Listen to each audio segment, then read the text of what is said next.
প্রিয় দর্শক, metro same to the পয়েন্টে আপনাদের সবাইকে স্বাগত জানাচ্ছি। সাম্প্রতিক বিষয় নিয়ে চ্যানেল আইয়ের এই বিশেষ আয়োজনে আমি সানজিদা তন্নি আছি আপনাদের সঙ্গে। আপনারা নিশ্চয়ই জানেন নতুন নির্বাচন কমিশন গঠন হয়েছে। 5 জন নির্বাচন কমিশনের সদস্য, সাবেক সচিব এএম নাসির উদ্দিনকে প্রধান করে এই নির্বাচন কমিশন গঠন হয়েছে।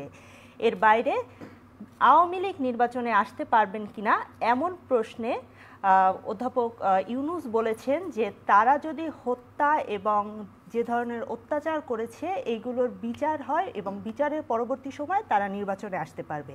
এর বাইরে পরিবর্তিত পরিস্থিতিতে বিএনপির চেয়ারপারসন খালেদা জিয়া তিনি সশস্ত্র বাহিনী দিবসে উপস্থিত ছিলেন।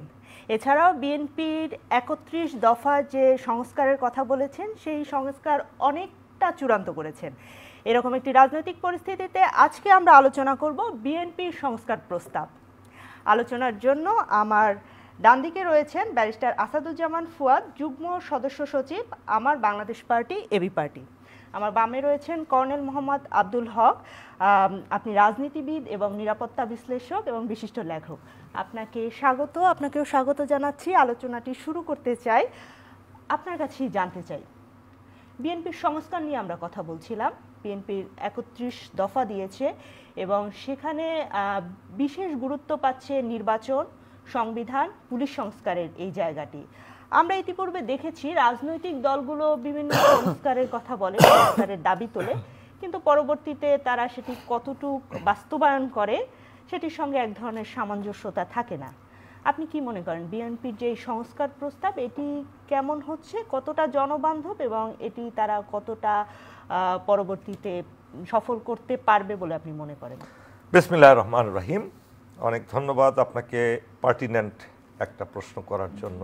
এই মুহূর্তে অনেকেই এই ধরনের প্রশ্নের সম্মুখীন হচ্ছেন বিএনপির নেতারা।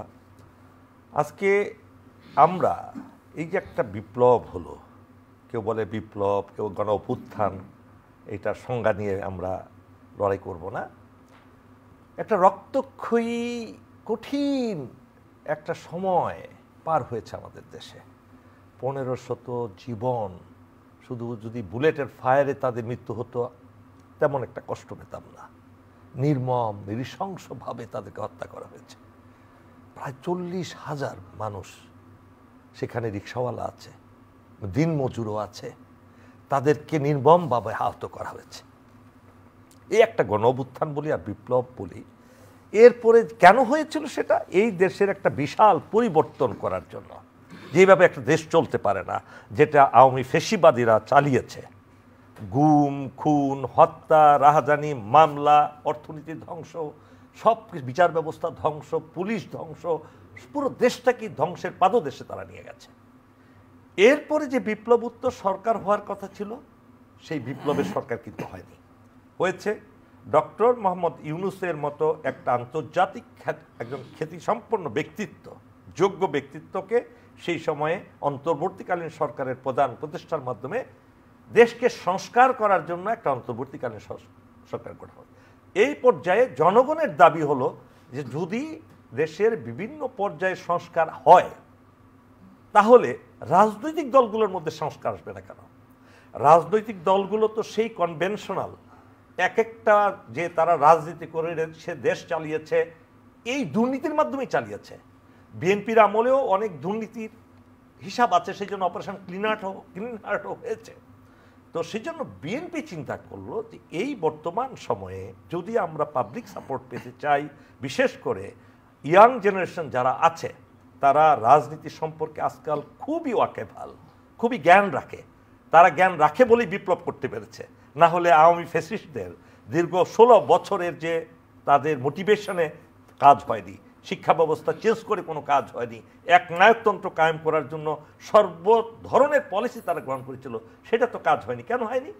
People are very much knowledgeable nowadays. So BNP what has done, rightly they have pointed out 31 দফা যেটা তারা দিয়েছে এবং সেখানে সংস্কারের যে কথাগুলো বলেছে, ইন্টারনাল সংস্কার, যেমন বিএনপির চেয়ারপারসন উনি বলেছেন দুর্নীতি করা যাবে না, যারা দুর্নীতি করবে, যারা বিভিন্ন অপকর্ম করবে আমরা তো দেখতে পাচ্ছি বিএনপির দৃষ্টি অনেক বেশি নির্বাচনের দিকে এ বিষয়ে তারা সংবিধান সংস্কারের কথা বলছেন, পুলিশ সংস্কারের কথা বলছেন, তাদের ইন্টারনাল সংস্কারের কথা কি তারা তত বেশি বলছেন? এই বিষয়ে আমি আপনার কাছে আসব। আমি ব্যারিস্টার ফুয়াদ আপনার কাছে জানতে চাই, আপনি একজন রাজনীতিবিদ, নিশ্চয়ই লক্ষ্য করেছেন ডক্টর মোহাম্মদ ইউনূস তিনি ভারতীয় গণমাধ্যম দ্য হিন্দুকে দেয়া একটি সাক্ষাৎকারে বলেছেন যে বড় রাজনৈতিক দল বিএনপি তারা যেহেতু চায় যে সকল রাজনৈতিক দলের অংশগ্রহণে নির্বাচন হোক, আমরাও তেমনটিই চাই। এর বাইরে খালেদা জিয়া তিনি সশস্ত্র বাহিনী দিবসে আমরা দেখেছি যোগদান করেছেন। আপনার কি মনে হচ্ছে যে একটি দলকে বা একটি ব্যক্তিকে অনেক বেশি গুরুত্ব দেওয়া হচ্ছে? ধন্যবাদ। দেখেন, বিএনপি বাংলাদেশের এখন বর্তমান বাস্তবতা সবচেয়ে বড় রাজনৈতিক দল। বেগম খালেদা জিয়া বাংলাদেশের ইতিহাসের অত্যন্ত বাক পরিবর্তনকারী ঘটনার সাক্ষী এবং জন্মদাতা। বাংলাদেশে উনি ওনার হাজব্যান্ড সেক্টর কমান্ডার ছিলেন, সেনাপ্রধান ছিলেন, প্রেসিডেন্ট ছিলেন। উনি নিজে এরশাদ বিরোধী আন্দোলনের লম্বা সময় মাঠে ময়দানে থেকে দেশের মানুষের জন্য, গণতন্ত্রের জন্য লড়াই করেছেন। উনি 3 বারের প্রধানমন্ত্রী এবং তারপরে সবচেয়ে গুরুত্বপূর্ণ হচ্ছে উনি মজলুম মানুষ। গত 10 বছর ওনাকে মিথ্যা মামলায় যে পরিমাণ নির্যাতন করা হয়েছে, শারীরিকভাবে মানসিকভাবে জেলে বন্দি রাখা হয়েছে, তারপরে উনি দেশ ছেড়ে যান নাই, কোনো কম্প্রোমাইজ করেন নাই সরকারের সাথে। এমন একজন মানুষকে প্রফেসর ইউনূস সম্মানিত করবেন, সম্মান দিবেন, অথবা উপদেষ্টারা গিয়ে কথা বলবেন, ওনাকে স্বাগত জানাবেন, এটা খুবই স্বাভাবিক একটা ব্যাপার। আর প্রফেসর ইউনূসের মতো একটা সম্মানিত মানুষ, যিনি সারা দুনিয়াতে সম্মানিত হয়েছেন, উনি অন্যকে সম্মান দিতে জানেন এবং উনি এটাও জানেন কাউকে সম্মান দিলে হাসিনার মতো নিজের সম্মান কমে না। শেখ হাসিনা এটা জানতেন না বলেই সে কাউকে সম্মান দিতেন না, করতেন না, কারণ তিনি অন্যের কাছে সম্মানিত ছিলেন না। তো প্রফেসর ইউনূস এবং উপদেষ্টারা যেটা করেছেন, রাইটলি করেছেন। একজন বয়োজ্যেষ্ঠ মানুষ, অসুস্থ মানুষ, মাতৃতুল্য মানুষ, মজলুম মানুষ। দ্বিতীয়ত হচ্ছে যে হিন্দুতে যে সাক্ষাৎকারে উনি কথা বলেছেন, এটা তো খুব স্বাভাবিক যে বিএনপি রাজনৈতিক দল হিসাবে তার যে সাইজ, তার জনপ্রিয়তা, এটাকে মাথায় রেখে মতামতকে বিবেচনা করা হয়। কিন্তু এটার মানে এটা না যে বিএনপির বাইরের মতামত তারা নিচ্ছেন না, বিবেচনা করছেন না অথবা শুনছেন না। বাস্তবতাটা তা না। এটা হয়তো এই কারণে মনে হতে পারে যে ছাত্ররা শাহাবুদ্দিন চুপ্পুকে সরে যাবার দাবি তুলেছিল, কয়েকজন উপদেষ্টাও বলেছে যে তার চলে যাওয়া উচিত, কিন্তু তারপরেও চুপ্পুকে যেতে হয় নাই। এর একটা বড় কারণ হচ্ছে বিএনপি বলেছে যে তারা এই মুহূর্তে এই পরিবর্তনের পক্ষে না। ইভেন সশস্ত্র বাহিনীর পক্ষ থেকে বলা হয়েছে যে তারা চুপ্পুকে এই মুহূর্তে সরানোর পক্ষে না। তো ঠিক ওই জায়গাতে এসে বিএনপি এবং সশস্ত্র বাহিনীর সাথে একটা ক্ষমতার ভর কেন্দ্রের একটা কমন জায়গা তৈরি হয়েছে। কিন্তু এর বাইরেও আমরা বোধ করছি যে ওটা একমাত্র জায়গা না, এর বাইরেও আরও স্টেক হোল্ডার আছে যাদের সাথে ওনারা কথা বলছেন, পরামর্শ নিচ্ছেন, শুনছেন এবং বিভিন্ন জায়গাতে তার প্রমাণও আমরা পাচ্ছি।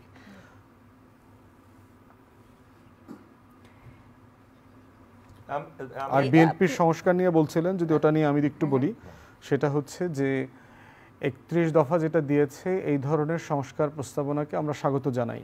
তবে বিএনপির প্রোগ্রামে আমি যে কথা বলেছি সেই একই কথা বলবো যে এই সংস্কার প্রস্তাবগুলো হচ্ছে অনেকটা আকাঙ্ক্ষার মতো, যে আসলে আপনি প্রত্যেকটা ধারা দিয়ে কি বোঝাচ্ছেন সেটা আমাদের কাছে, জাতির কাছে এখনো পরিষ্কার না। তাই আমরা বলেছি এবং আমরা আশা করছি যে প্রত্যেকটা ধারার ব্যাখ্যা, চ্যালেঞ্জ, কিভাবে করবেন বাস্তবায়ন, কোন মেয়াদে করবেন, আপনার দলের মধ্যে, দেশের মানুষের মধ্যে এটা নিয়ে কিভাবে মতামত তৈরি করবেন, সম্মতি তৈরি করবেন, সেটা নিয়ে আরও বিস্তারিত প্রস্তাবনা দরকার। আর একটা গুরুত্বপূর্ণ সংস্কারের ব্যাপারে আপনি বলেছেন, আমিও বিএনপির মিটিং অ্যাক্টিং চেয়ারপারসনের সামনে বলেছি, সেটা হচ্ছে রাজনৈতিক দলের সংস্কার। রাজনৈতিক দলগুলো যদি আভ্যন্তরীণভাবে তাদের আচার ব্যবহার, খাসলত, চরিত্র পরিবর্তন না করে, তারা ক্ষমতায় গিয়ে রাষ্ট্রকে, জাতিকে সংস্কার করতে পারবে না। অতএব সেই আলোচনাটাও সামগ্রিকভাবে বাংলাদেশের রাজনৈতিক দলগুলোর ভিতরে আলোচিত হতে হবে। আপনার কি মনে হয় যে প্রত্যেক রাজনৈতিক দলের তো আলাদা ধরনের এজেন্ডা থাকে, আলাদা ধরনের মোটিভেশনের জায়গা থাকে, তো এটি কি প্রত্যেক রাজনৈতিক দল নিজ নিজ রাজনৈতিক দলে করবে, নাকি সব রাজনৈতিক দল মিলে একটা শিষ্টাচার ব্যবহার করবে যে আমরা এগুলো করব না, আমরা চাঁদাবাজি করব না, এরকম কি? দুটোই। একটা হচ্ছে যে রাজনৈতিক জনপরিসরে এই আলাপটা তুলতে হবে যে রাজনৈতিক দলের সংস্কার বলতে আমরা কি বুঝাচ্ছি, আর প্রত্যেকটা দল নিজের মতন করে সময় নিয়ে আলোচনা করে এগুলোকে বাস্তবায়ন করবে। সংস্কারের জায়গাটা কোথায় দেখেন, রাজনৈতিক দলের মধ্যে গণতন্ত্র নাই, নির্বাচন হয় না, কোনো পর্যায়ে নির্বাচন হয় না। ইউনিয়ন পরিষদের চেয়ারম্যান বলেন অথবা জেলা কমিটি বলেন, উপজেলা কমিটি বলেন, কেন্দ্রীয় কমিটি বলেন, সবই 1 2 5 লোক মিলে এটা ঘোষণা করে দেন। তারপরে হচ্ছে রাজনৈতিক দলের ফান্ড রেজিংটা স্বচ্ছ না, তারা এই দলগুলোকে কিভাবে পরিচালনা করেন। দেশের বাইরে যারা আমরা লম্বা সময় থেকেছি আমরা দেখেছি ওখানকার রাজনৈতিক দলের সদস্যদেরকে চাঁদা দিতে হয়, সেটা $2 হোক, 5 পাউন্ড হোক, মান্থলি আপনাকে টাকাটা দিতে হয়, একটা সাবস্ক্রিপশন ফি আছে। কিন্তু বাংলাদেশের রাজনৈতিক দলগুলোর মধ্যে এই চর্চাটা নাই যে তারা নিজেদের টাকা দিয়ে দল করবে, বরং যেটা করছে এটার বদলে তারা ডিশের ব্যবসা করে, ইন্টারনেটের ব্যবসা করে, হকার ফেরিওয়ালাদের ব্যবসা করে, ভিক্ষুকের ব্যবসা করে, ময়লার ব্যবসা করে, এগুলো করে করে তারা চাঁদাবাজি করে দোকানে, বড় বড় ব্যবসা প্রতিষ্ঠানে। আমরা দেখলাম যে এস আলমের গুন্ডামি করলো এক নেতা গিয়ে একটা বড় দলের, তিনি 200 কোটি টাকা লেনদেন করে ফেললেন এস আলমের, ইসলামী ব্যাংক দখল করে দেবেন। তো এই চাঁদাবাজি থেকে বের হয়ে এসে রাজনৈতিক দলকে একটা সুস্থ ধারায় ফিরতে হবে, গণতান্ত্রিক ধারার মধ্যে। একদমই ক্লিয়ার আমাদের কাছে। আমি আপনার কাছে জানতে চাই, সশস্ত্র বাহিনী দিবসে আমরা দেখলাম যে বেগম খালেদা জিয়া তাকে কি চমৎকার সম্মান দিয়ে ডক্টর মোহাম্মদ ইউনূস, আমাদের সেনাবাহিনীর প্রধান ওয়াকারুজ্জামান, তারা তাকে তার সম্মানের জায়গাটায় অধিষ্ঠিত করলেন আমরা দেখলাম। আপনি তো বিএনপি শাসনামলও দেখেছেন, আওয়ামী লীগের শাসনামলও দেখেছেন, আপনার কি মনে হয় যে শেখ হাসিনা খালেদা জিয়ার শাসনামলের পার্থক্যটা কি? দেখুন, আকাশ পাতাল পার্থক্য। আর আপনি যে সম্মানের কথাটা বললেন, এর আগে আমাকে একটা অবশ্যই আল্লাহর পবিত্র কোরআন থেকে সেই সেন্টেন্সটা বলতে হবে, কুলিল্লাহুম্মা মালিকাল মুলকি তুতি মুলকা মান তাশা, 26 নম্বর আয়াত সূরা আল ইমরানের। আল্লাহ বলেছেন, আল্লাহ মানুষকে কাউকে রাজত্ব দেন, আবার রাজত্ব ছিনিয়ে নেন, সম্মান দেন এবং সম্মানকে তুলে নেন। আপনি কি মনে করতে পারেন এই হাসিনা 2 জন ব্যক্তিকে পদ্মার পানিতে চুবিয়েছিলেন? Can you remember that? How slang, what is the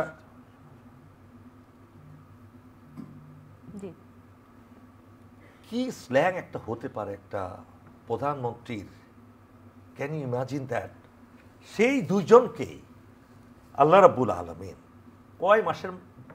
কয় মাস ব্যবধানে একজনকে তার জায়গায় বসিয়েছেন এনে আল্লাহ, এবং আরেকজনকে, যেটা একটা সম্মানের প্রতীক সশস্ত্র বাহিনী, এই সশস্ত্র বাহিনী দিবসে যেতে চায় না এমন কোনো রাজনীতিবিদ নাই বাংলাদেশের।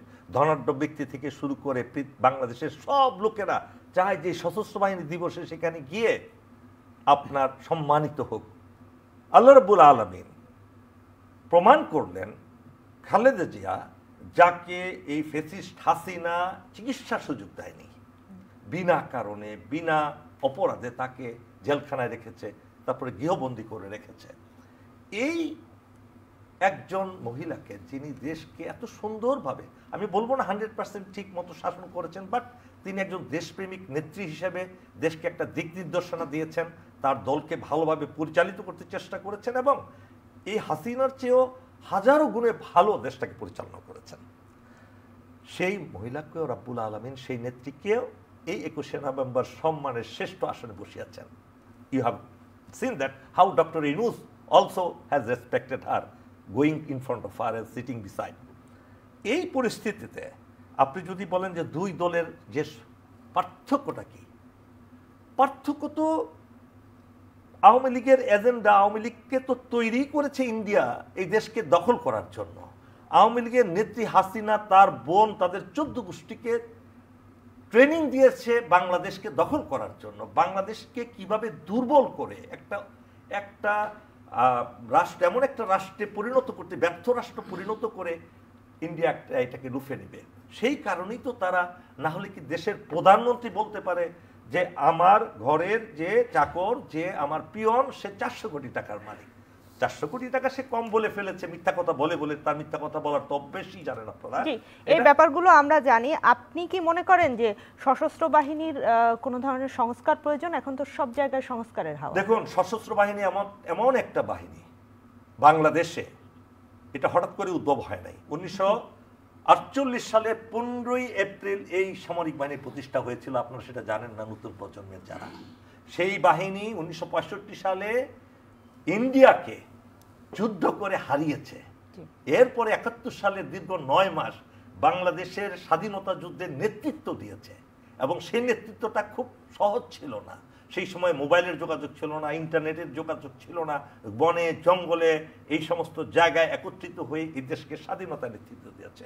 স্বাধীনতার পরে এই দেশ জঞ্জাল মুক্ত করেছে 1975 সালের 15ই আগস্ট এই সেনাবাহিনী। সেটা কিন্তু কম বিষয় না, এবং সেই জন্য তাদেরকে ফাঁসির কাস্টেও ঝুলানো হয়েছে। আপনি এই প্রসঙ্গে একটা কথা সবসময় বলি যে God and soldiers all men adore in times of danger, not before.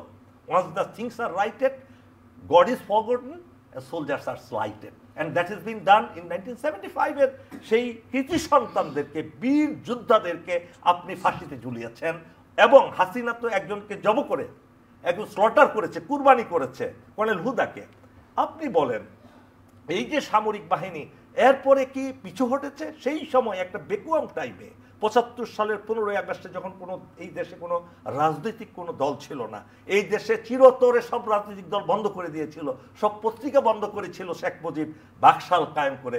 সেই সময় আর্মির আমাদের general Ziaur Rahman, who was the, যেমন ব্যারিস্টার ফুয়াদ বলেছেন তার সম্পর্কে, যে মুক্তিযুদ্ধের একটা কমান্ডার ছিলেন, তিনি সেক্টর কমান্ডার ছিলেন, সেনাপ্রধান ছিলেন।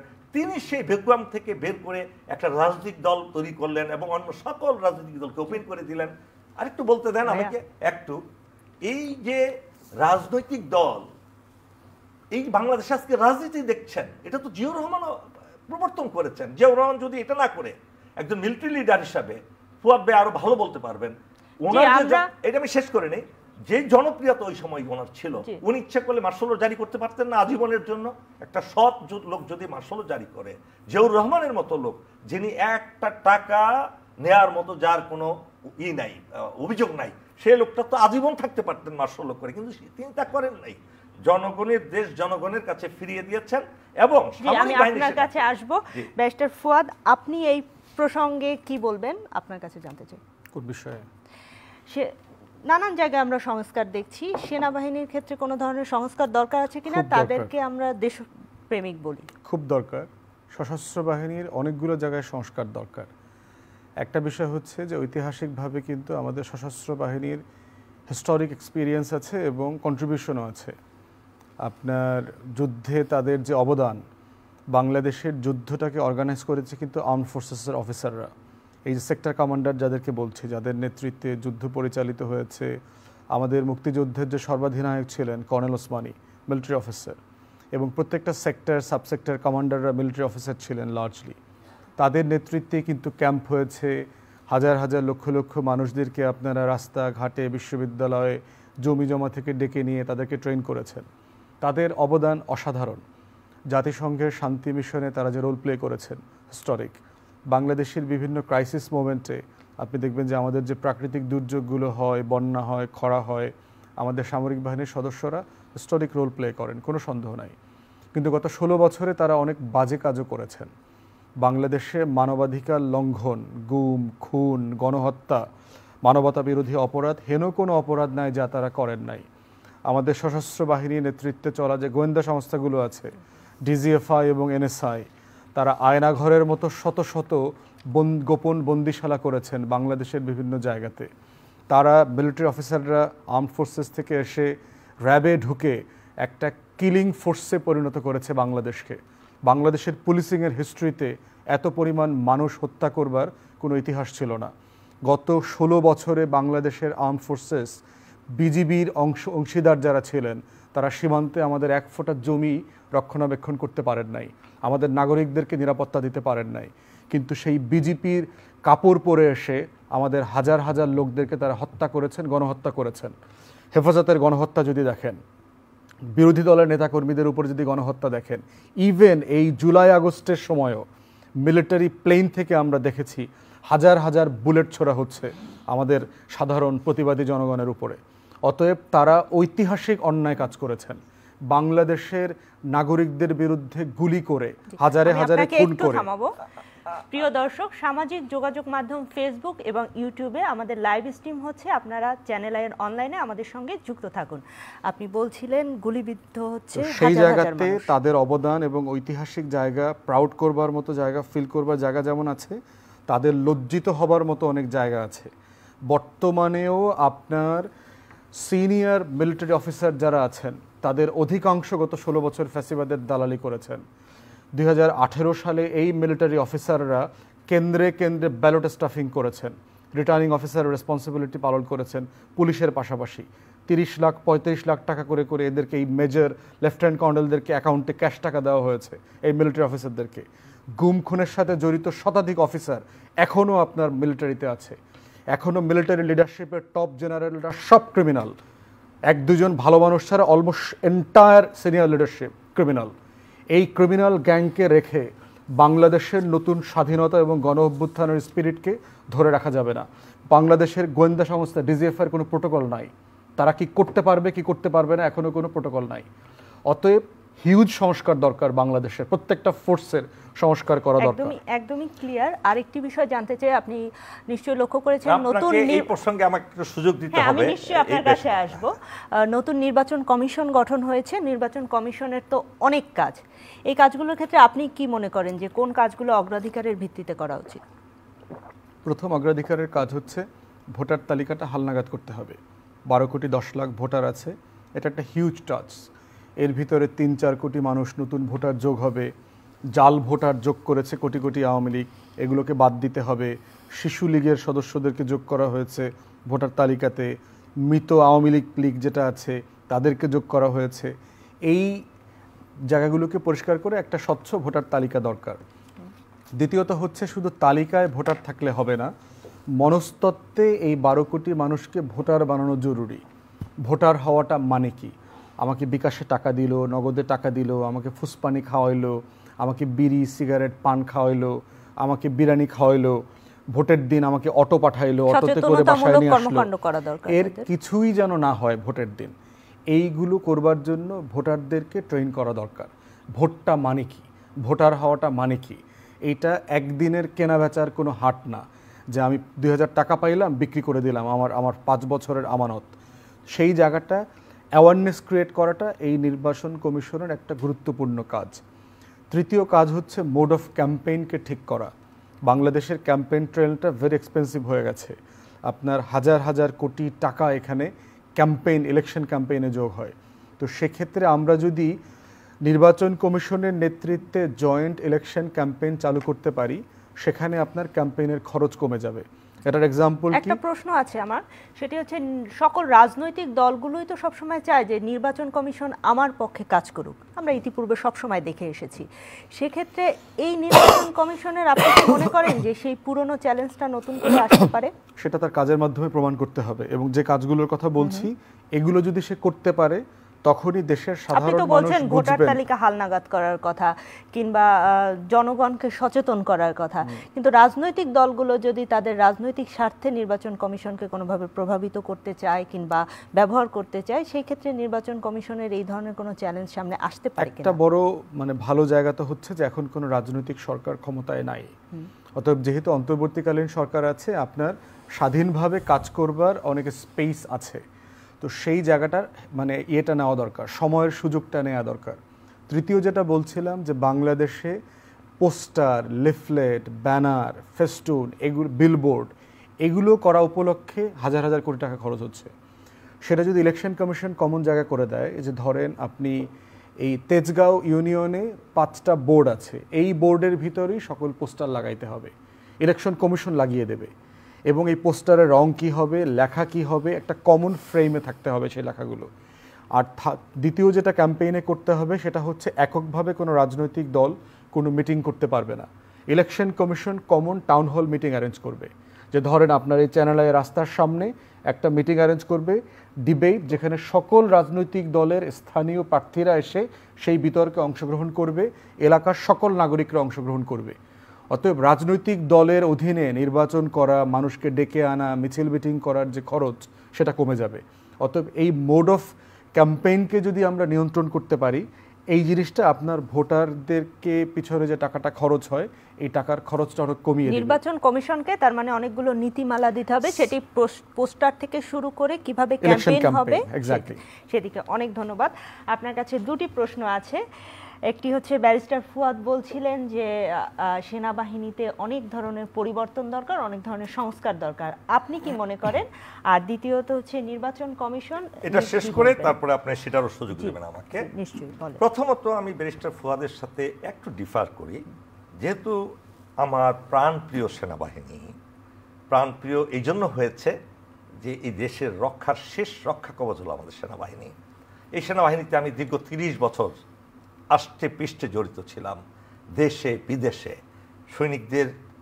সৈনিকদের খাওয়া দাওয়া থেকে শুরু করে অফিসার পর্যন্ত সবার সাথে আমার একটা বিশাল একটা সম্পর্ক হয়েছিল। এই সেনাবাহিনী কিন্তু কোনো পথচ্যুত হয়নি, এটা ভুল ধারণা মানুষের। DGFI is not a army organization. First of all, DGFI কিন্তু আর্মির কোনো সংগঠন নয়, এনএসআই কোনো আর্মির সংগঠন নয়, BJP is not a army organisation.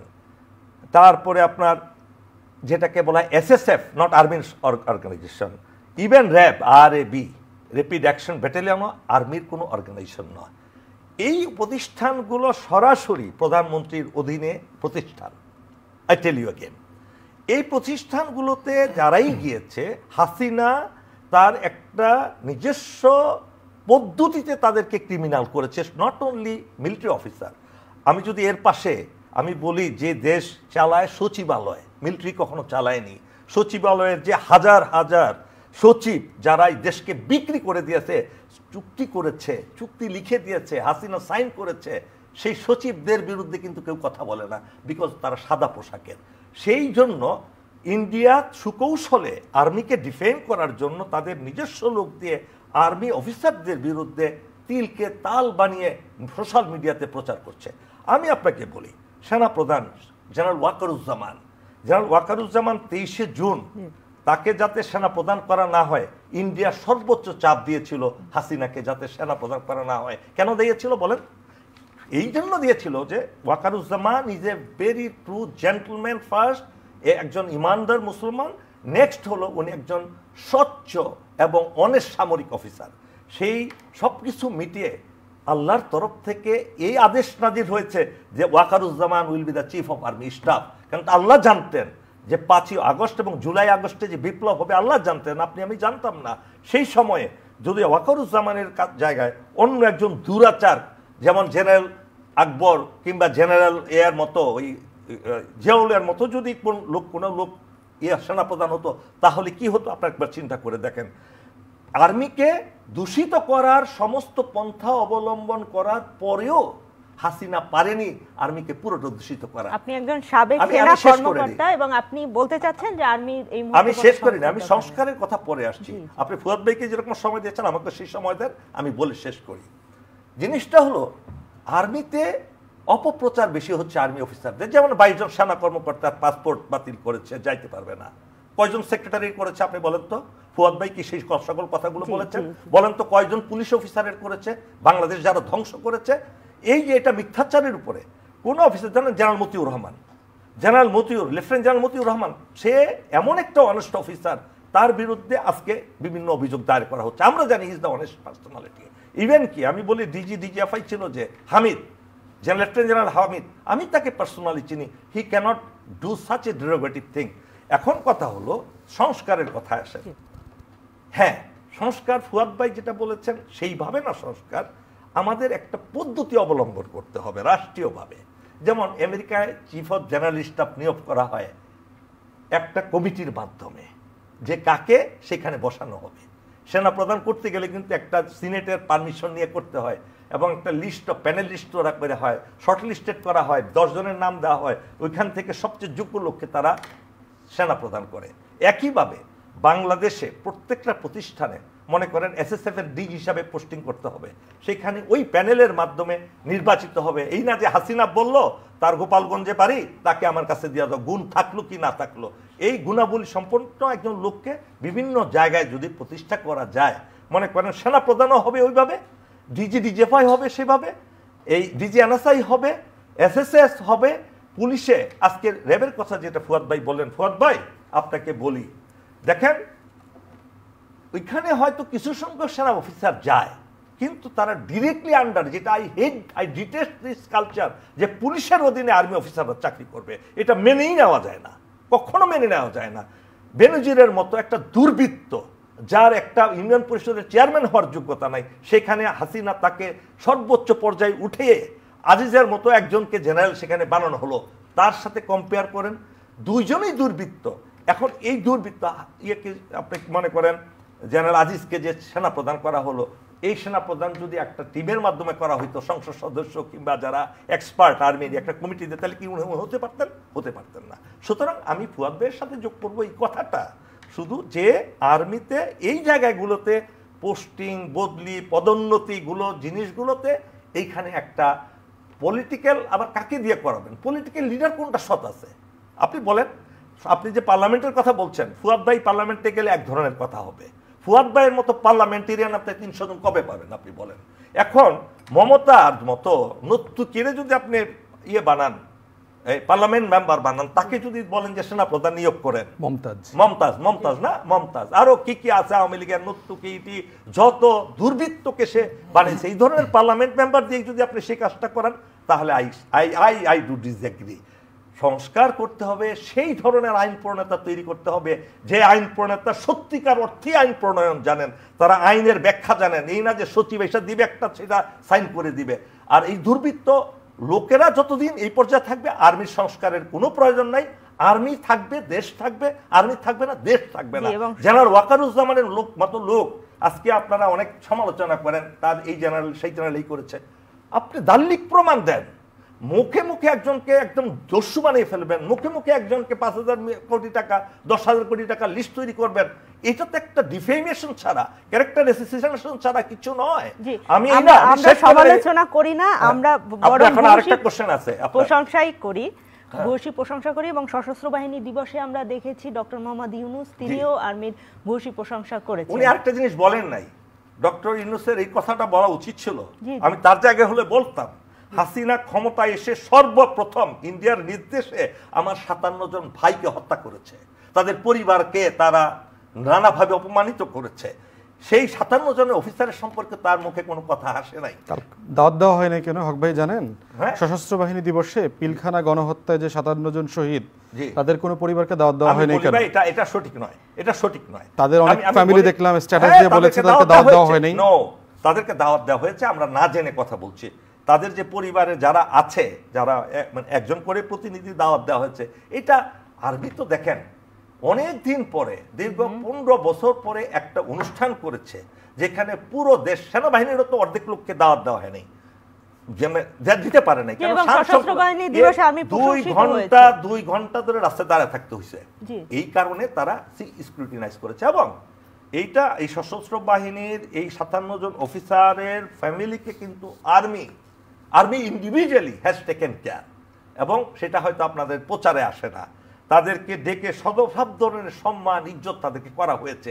এটাতে আর্মির পক্ষ থেকে কোনো ঘাটতি নাই ভাই, ঘাটতি হয়েছে সরকারের পক্ষ থেকে। ডক্টর ইউনূস সর্বপ্রথম করা উচিত ছিল, আই ওয়ান্ট এ নিউ কি জানি বলে সেটা, আপনার তদন্ত আদালত, তদন্ত করা, যে তদন্ত কমিটি, যে তদন্তটা হয়েছে সেখানে হাসিনাকে বাদ দেওয়া হয়েছে। হাসিনার লোকেরা যারা জড়িত ছিল, তাপস থেকে শুরু করে, নানক থেকে শুরু করে যত পলিটিশিয়ানরা এই হত্যাকাণ্ডের সাথে জড়িত ছিল, তাদের নামই আসে নাই, আসতে দেয় নাই, সেটা আপনারা জানেন। তো সুতরাং সেই জায়গাটা একটা ভুল হয়েছে, ওনার জায়গায় এই 57 জন অফিসারকে স্মরণ করা উচিত ছিল। এবং আরেকটা জিনিস বলি ভাই, এই ছাত্র আন্দোলন যেটা হলো, এটাতে আমরা তো জড়িত ছিলাম। সামরিক বাহিনীর আমি জড়িত নই? আমি কি সামরিক বাহিনী থেকে 2 তারিখে আমি ঘোষণা দেইনি? আমার সেনাবাহিনীকে আমি রিকোয়েস্ট করিনি? সেই রিকোয়েস্টটা জেনারেল ওয়াকারুজ্জামান রেখেছে না? উনি যদি আজকে 5 তারিখে যদি এই স্ট্যান্ডটা না নিতেন, বোন আপনার এই চ্যানেল আই থাকতো না আজকে। এই চ্যানেল আই দখল হইতো, ইন্ডিয়ার ডিসপেন্সাররা দখল করতো, ফুয়াদ ভাই এই সেইখানে বক্তৃতারা দিতে পারতেন না, আমি দিতে পারতাম না। এই দেশটাকে ইন্ডিয়া চিরতরে দখল করার জন্য একটা গৃহযুদ্ধের পরিকল্পনা করেছিল। জেনারেল ওয়াকারুজ্জামান সেটা বুঝতে পেরেছেন বলেই সেই সময় তিনি হাসিনাকে ছুঁড়ে ফেলে দিয়ে, হাসিনা তাকে জানায়ও না যে সে পালিয়ে যাচ্ছে, যদি জানাতেন জেনারেল ওয়াকারুজ্জামান তাকে আটকে দিতেন। সেইটা আমি আমি আমি আমি পার্সোনালি আমি রেসপন্সিবিলিটি নিয়ে কথা বলছি। যদি জেনারেল ওয়াকারুজ্জামান জানতেন যে এই হাসিনা ফেসিস্ট পালিয়ে যাচ্ছে, উনি অবশ্যই তাকে যেতে দিতেন না। যখন জানলেন তখন সে প্লেনে উঠে গেছে, কার্গো প্লেনে করে। এই হাসিনা 53টা সুটকেসে বাংলাদেশের কি পরিমাণ সম্পদ নিয়ে গেছে আপনি ক্যান ইমাজিন? কার্গো প্লেনে যাবে কেন? সে লোকাল ইন্ডিয়াতেই যখন যাবে একটা লোকাল প্লেনে তো যাইতে পারতো, যেটা ইন্টারনাল করে। সে একটা কার্গো প্লেন নিয়েছে, ওয়াই? এবং এই হাসিনা যখন, তখন আপনাকে একটু থামাবো ব্যারিস্টার আসাদুজ্জামান ফুয়াদ, এই ব্যাপারে আপনি কি বলবেন? আপনার মন্তব্যটা একটু নিতে চাই। যে মানে ভিন্ন মত থাকবার সুযোগ আছে, আর আমরা যেহেতু স্ট্রিটে পলিটিক্স করছি, সেনাবাহিনীর সদস্যরা আমাদেরকে কি করেছেন না করেছেন এগুলো তো আমরা সরাসরি ভুক্তভোগী। মিছিল মিটিং করবার কারণে, স্লোগান বক্তব্য দেওয়ার কারণে ডিজিএফআই থেকে মিলিটারি অফিসাররা আমাদেরকে ফোন করে যে পরিমাণ থ্রেট দিয়েছে, উঠায় নেওয়ার কথা বলছে, আমাদেরকে বলছে যে আপনারা কিন্তু অলরেডি গুমের থ্রেশহোল্ড পার করে ফেলছেন। এগুলো তো মিলিটারি অফিসাররা আমাদেরকে বলছে, প্রচুর নাম্বারও আমাদের সেভ করা আছে। আমরা পার্সোনালি ভিকটিম। হক ভাই তো অ্যাক্টিভ পলিটিক্স করেন না, রাস্তায় কাজ করেন নাই, উনি যেহেতু মিলিটারি অফিসার, ডিজিএফআই এনএসআই তার ওনাকে থ্রেট করেন নাই। সো এই বাস্তবতাগুলো আমরা যারা সিভিলিয়ান লাইফে আছি, আমরা যারা গুম পরিবারের সাথে কাজ করেছি, আপনার 6500 7000 মায়ের ডাকের সাথে কাজ করেছি, আমরা প্রত্যেক দিন সপ্তাহে এগুলো ফেস করেছি। প্রশ্ন হচ্ছে যে একটা ফোর্স নিজ দায়িত্বে নষ্ট হয় নাই, এটা সত্য, নষ্ট এক্সিকিউটিভ করেছে, কিন্তু তার দায় তাকে নিতে হবে, কারণ তার ফোর্সের শত শত অফিসাররা গুম খুনের সাথে জড়িত। কিন্তু এই মুহূর্তে সশস্ত্র বাহিনী তার কর্মকাণ্ডের জন্য ব্যাপক প্রশংসিত, কোনো সন্দেহ নাই, এটা তো আমরা সবাই একমত, প্রশংসা করছে। ভাই শত শত অফিসার না, ফুয়াদ ভাই, আই ডিফার উইথ ইউ। শেষ করে ফেলি। প্রত্যেক জিনিসে আপনি ডিফার করেন না, আপনি আপনার কথা বলে ফেলছেন। আমার কাছে শত শত তালিকা আছে কারা কারা গুম খুন করছে, 700 অফিসারের তালিকা আছে আমার কাছে 16 বছরের, ওই গল্প আমার কাছে বলেন না।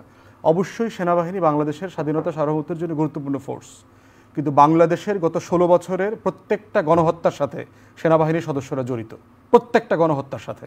সে এই যে পিলখানায় গণহত্যার কথা হক ভাই বলেছেন, এই গণহত্যার সাথে কি মিলিটারি অফিসাররা জড়িত না? ভারত এমনি এমনি এসে করে ফেলছে, এখানকার আর্মি অফিসাররা রোল প্লে করে নাই, এই গল্প আমরা জানি না? অবশ্যই জানি। প্রশ্ন হচ্ছে যে এইটার একটা সিরিয়াস ডিসকাশন হওয়া দরকার। এই জন্য প্রধান উপদেষ্টার সাথে আমরা যখন দেখা করেছি, আমরা 4টা কমিশন স্পেসিফিকলি গণহত্যার জন্য করবার জন্য বলেছি। তার ভিতরে একটা হচ্ছে পিলখানার গণহত্যা। পিলখানায় গণহত্যায় কিন্তু শুধুমাত্র সেনাবাহিনীর 57 জনকে শহীদ করা হয় নাই, 71 সালের যুদ্ধেও আমার এতগুলো মিলিটারি অফিসার মারা যায়নি। পৃথিবীর ইতিহাসে কোনো যুদ্ধে সাথে এত অফিসার মারা যায়নি। তো সেখানে কিন্তু আমার বিডিআর, আমার আরেকটা ফোর্স, আমার 2টা ফোর্স অ্যাট এ টাইম শেষ হয়ে গেছে। অতএব এই গণহত্যা নিয়ে তদন্ত হওয়া দরকার, এটা আমরা চিফ অ্যাডভাইজারকে বলেছি। শাপলা চত্বরের গণহত্যা তদন্ত হওয়ার কথা বলেছি। গুম খুন সহ গত 16 বছরের যে গণহত্যা যেগুলো হয়েছে, রাজনৈতিক ছদ্মাবরণে বিএনপি, জামাত, হেফাজত, শিবির, ছাত্রদল, এদের যে হাজার হাজার নেতাকর্মীকে মারা হয়েছে সেটার কথা বলেছি। সর্বশেষ জুলাই আগস্টের গণহত্যার কথা বলেছি। 4টা গণহত্যা তদন্ত। প্রত্যেকটা ফোর্স সারা দুনিয়াতে কোনো না কোনোভাবে ভুল করতে পারে। আমার বক্তব্য হচ্ছে, সংস্কারের প্রথম আলোচনা হচ্ছে যে ইয়েস, আমার ফোর্সের সদস্যরা 18 সালে ভুয়া নির্বাচন করছে, ইয়েস, কোনো না কোনো ফর্মে আদিষ্ট হইয়া শেখ হাসিনার অধীনে চাকরি করতে গিয়ে অথবা অতি উৎসাহী হয়ে চাঁদাবাজি করা, গুম খুন করা, সব কিছুর সাথে আমার ফোর্স জড়িত ছিল।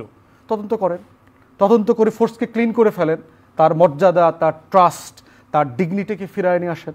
এটাই সারা দুনিয়ার নিয়ম। ভুল হইলে ভুল স্বীকার করতে হবে, তাদেরকে বিচারের আওতায় আনতে হবে, এবং তারপরে হচ্ছে পরিবর্তন কোথায় কোথায় দরকার, ফোর্সের অ্যাকাউন্টেবিলিটি কীভাবে তৈরি করা দরকার, সেগুলোকে রাইট জায়গাতে রাইটলি প্লেস করতে হবে। এই সময়টার ভিতরে 16 বছরে হাজার হাজার বিভিন্ন ফোর্সের অফিসার এবং সিপাহীদেরকে ফোর্স রিটায়ার করে দিয়েছে, পেনশন দেয় নাই, সিএমএইচে ট্রিটমেন্ট নাই, প্লট ফ্ল্যাট থেকে বঞ্চিত করা হয়েছে, পিএনজি করে দিয়েছে, কোনো ট্রিটমেন্ট নিতে পারে না, ক্যান্টনমেন্টের মধ্যে ঢুকতে পারে না। আমরা প্রফেসর ইউনুসকে পর্যন্ত বলেছি যে আপনি এদের জন্য একটা কমিশন করেন, যে এই যে হাজার হাজার অফিসার এবং সোলজারদেরকে বঞ্চিত করা হয়েছে, তাদের ব্যাপারে তাদেরকে মর্যাদার সাথে ফোর্সে নিয়ে আসেন, অথবা মর্যাদার সাথে রিটায়ারমেন্টের ব্যবস্থা করেন, তার ডিগনিটি তাকে ফেরত দেন। অতএব এই ফোর্সের ভিতরেই তো এগুলো করেছে। মিলিটারি অফিসারকে রিটায়ার করেছে, কে করিয়েছে? কোনো না কোনো কমান্ডিং অফিসার এটাকে রিকমেন্ড করতে হয়েছে, কারণ হাসিনা তো প্রত্যেকটা মেজর আর লেফটেন্যান্ট কর্নেলের নাম জানে না।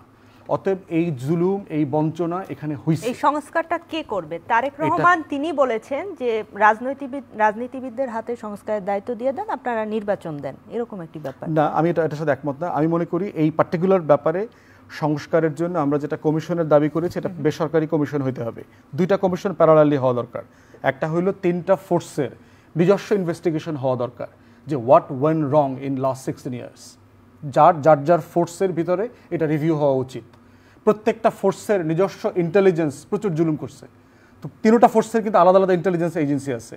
তারা যে পরিমাণ মানুষকে নির্যাতন করেছে, গুম খুন করছে, তারা অত্যাচার করছে, এদের ভিজিবিলিটি আমি দেখছি। শত শত অফিসাররা সোলজারকে দেখাইছে, কাপড় খুলে আমাকে দেখাইছে যে তার ফোর্সের অফিসাররা নিয়ে তাকে নির্যাতন করেছে। অতএব এগুলো হয়েছে। প্রশ্ন হচ্ছে এগুলো হওয়া মানেই ফোর্সের অবদান আবার নষ্ট হয়ে যায় না, শেষ হয়ে যায় না। শান্তি রক্ষা আপনারা একটি সংস্কার কমিশন আমরা চাচ্ছি চাচ্ছেন এবং ভুল হয়েছে সংস্কার কমিশন স্বীকার করেন, মাফ চান জাতির কাছে এবং বলেন যে আপনারা এগুলো কিভাবে সমাধান করছেন। এটার একটা প্রফেসর ইউনূসের একটা বেসরকারি কমিশনও করা উচিত। আর প্রত্যেকটা ফোর্সের আলাদা আলাদা কমিশন হওয়া দরকার তার নিজস্ব ফোর্সের অ্যাক্টিভিটিসকে রিভিউ করবার জন্য। আরেকটা জিনিস জানতে চাই, বিএনপি সংস্কার নিয়ে আমরা কথা শুরু করেছিলাম। বিএনপির যে সংস্কার প্রস্তাব রয়েছে, বিএনপির কেউ থাকলে আরও ভালো বলতে পারতেন হয়তো। এখানে ক্ষমতার ভারসাম্যের কথা বলা হয়েছে, দ্বিকক্ষ বিশিষ্ট সংসদের কথা বলা হয়েছে। এই ব্যাপারগুলোকে আপনি কিভাবে দেখছেন? দেখেন, আমি এর আগে যেটা বলেছি যে 31 দফাটা এখনো খুবই প্রস্তাবিত আকাঙ্ক্ষার লেভেলে আছে। তারা বলছে তারা একটা ইনক্লুসিভ সোসাইটি করবে। কিভাবে করবে, প্রসেস কি, এইটার একটা ডিটেল আমরা বিবরণ দেখতে চাই। এরপরে হচ্ছে দ্বিকক্ষ পার্লামেন্টের ব্যাপারে আমি পার্সোনালি দ্বিমত করি। আমি ইংল্যান্ডে থেকে আসছি, আমি দ্বিকক্ষ পার্লামেন্ট থাকার চ্যালেঞ্জগুলো আমি বুঝি। বাংলাদেশের সমাজে হক ভাই যেটা বলেছে যে বাংলাদেশে আমি তো 100 লোক এমপি হওয়ার মতো দেখি না, 300 তো অনেক পরে। তা আপনি দ্বিকক্ষের পার্লামেন্টের মেম্বার পাবেন কোথায়? এইটা যেটা হবে দিন শেষে বড় বড় রাজনৈতিক দলের পুনর্বাসন কেন্দ্রে পরিণত হবে। এই যে একটা আসনে 10 জন নমিনেশন চায় না, আপনাকে একজনকে দেবে আর বাকি 5 জনকে আবার ওই উপরের হাউসে গিয়ে মেম্বার করে দেবে। টাকা পয়সা, লেনদেন, লুটপাট এগুলো হবে। এবং এই 2 হাউসের আইন প্রণয়নের যে জায়গাটা, এটা কিন্তু অনেক জটিল। হোয়াইট পেপার করো, ওখানে পাঠাও, গ্রিন পেপার করো, আবার পাঠাও, 2 হাউসের তর্ক, সংশোধন, এই হাউস থেকে এই হাউসে, এই পিং পং করাটার যে লেভেলের সোসাইটাল ম্যাচিউরিটি দরকার, আমার সমাজ এতটুকু ম্যাচিওর না। যে ইমিডিয়েটলি নির্বাচন দিতে হবে, অনবরত বিলম্বে নির্বাচন দিতে হবে, এই জায়গাটায় যদি আমরা ঐক্যবদ্ধভাবে দেশ এবং জাতি, এখানে ডক্টর ইউনূসের কিন্তু কোনো আকাঙ্ক্ষা নাই, উনি আকাঙ্ক্ষার শেষ পর্যায়ে পৌঁছে গেছেন, ওনার কোনো লোভ লালসা নাই। আল্লাহ রাব্বুল আলামিন এই ডক্টর ইউনূসকে বাঁচিয়ে রেখেছিলেন এই 5ই আগস্টে যাতে দায়িত্ব নিতে পারে দেশটার জন্য।